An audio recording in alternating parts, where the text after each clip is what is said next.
Halo teman-teman, sudah dapat diprediksi bahwasanya tidak akan mudah bagi pelatih Sinteyong untuk mendapatkan pemain-pemain andalannya di Timnas Indonesia U23 untuk bermain bersama Timnas Indonesia menghadapi putaran final Piala Asia U23 yang akan berlangsung di Qatar sana. Nah, penolakan ternyata datang juga dari beberapa klub di Liga 1 Indonesia, diantaranya ada Persija Jakarta, juga ada Borneo FC. Nah, kita tahu Thomas Doll juga Peter Wistra sangat tegas menolak untuk meminjamkan pemainnya masuk ke skuad timnas Indonesia. Dan saya kira keputusannya itu tidak dianggap salah juga. Karena apa? Piala Asia bukanlah agenda resmi FIFA, jadi tidak ada kewajiban buat klub untuk melepas pemainnya ke timnas Indonesia. Nah, sesuai regulasi dari FIFA itu sendiri. Nah, uh, kita tahu Persija Jakarta sangat-sangat membutuhkan jasa para pemain yang selama ini berlangganan masuk ke timnas Indonesia seperti Rizky Ridho. Kemudian juga ada siapa itu Doni Tri Pamungkas ya. Kemudian ada juga siapa di satu lagi si Hanan ya yang bisa saja masuk ke dalam radar skuad timnas Indonesia U23. Nah, keberadaan mereka sangat penting dibutuhkan oleh klub Persija yang sedang berjuang masuk ke zona 4 besar di klasemen Liga Indonesia. Kalau saja keberadaan mereka itu terganggu oleh agenda timnas Indonesia, akan semakin sulit bagi Thomas Doll untuk meraih targetnya masuk ke 4 besar. Ya, tanpa mereka pasti mereka akan kesulitan. Ada mereka juga Persija masih kesulitan untuk bersaing bersama klub-klub lainnya. Seperti tadi malam contohnya. Tadi malam ada pertandingan lanjutan Liga 1 Indonesia antara Persija melawan Madura United.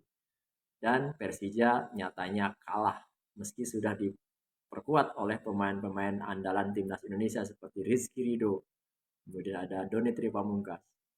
Ya, apalagi kalau nanti kedua pemain itu tidak ada, Persija akan semakin kesulitan bersaing. Itu sebabnya bukan tanpa alasan Thomas Doll menolak untuk meminjamkan pemainnya ke timnas Indonesia. Demikian pula dengan Peter Wistra. Ya, kita tahu di Borneo FC juga banyak sekali pemain-pemain muda yang bisa direkrut oleh Sintayong masuk ke timnas Indonesia U23. Tapi Peter Wistra juga punya alasan. Dia ingin mempertahankan posisinya di puncak klasemen sementara ini, ya, agar bisa bersaing nanti di 4 besar untuk masuk ke persaingan gelar juara. Demikian juga dengan Persib Bandung. Persib Bandung ada dua potensi nih, yaitu Kakang Rudianto dan Beckham Putra yang bisa dibidik oleh Sintayong masuk ke skuad timnas Indonesia. Tapi Boyan Hodak lebih bijaksana lagi. Dia tahu posisinya sebagai pelatih timnas itu sangat sulit gitu kan. Maka Boyan Hodak berusaha mencari win-win solution.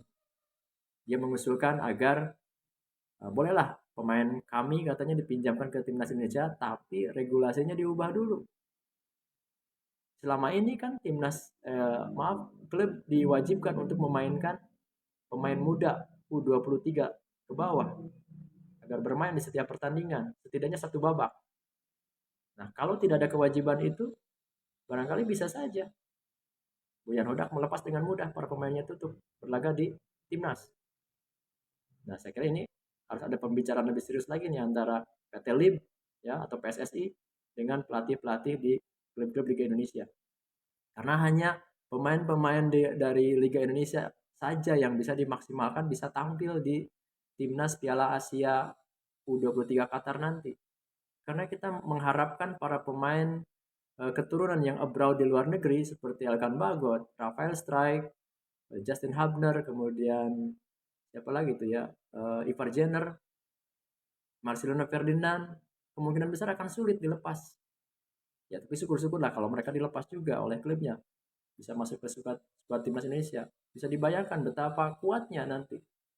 Ya, skuad timnas Indonesia kalau para pemain yang bermain di Eropa sana itu masuk ke dalam skuad timnas.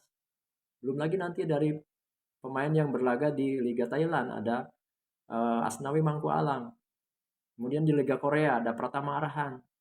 Kalau saja mereka bisa masuk komplit masuk ke skuad timnas Indonesia, saya optimis timnas Indonesia akan mampu berbicara banyak di Piala Asia U23 yang akan berlangsung di Qatar sana. Ya. Kita nantikan bagaimana kabar selanjutnya tentang perekrutan pemain timnas Indonesia U23. Apakah nanti ada pembicaraan-pembicaraan lanjutan antara federasi dengan pihak klub agar bisa melepas pemain-pemainnya ke timnas Indonesia. Saya sendiri sebagai supporter masih sangat mengharapkan pemain-pemain inti timnas Indonesia itu bisa memperkuat timnas Indonesia di gelaran Piala Asia U23. Oke, kita doakan mudah-mudahan ada kabar terbaik dari mereka, dari skuad pilihan Sinteyong di timnas Indonesia U23. Saya Diko Ben, salam sepak bola.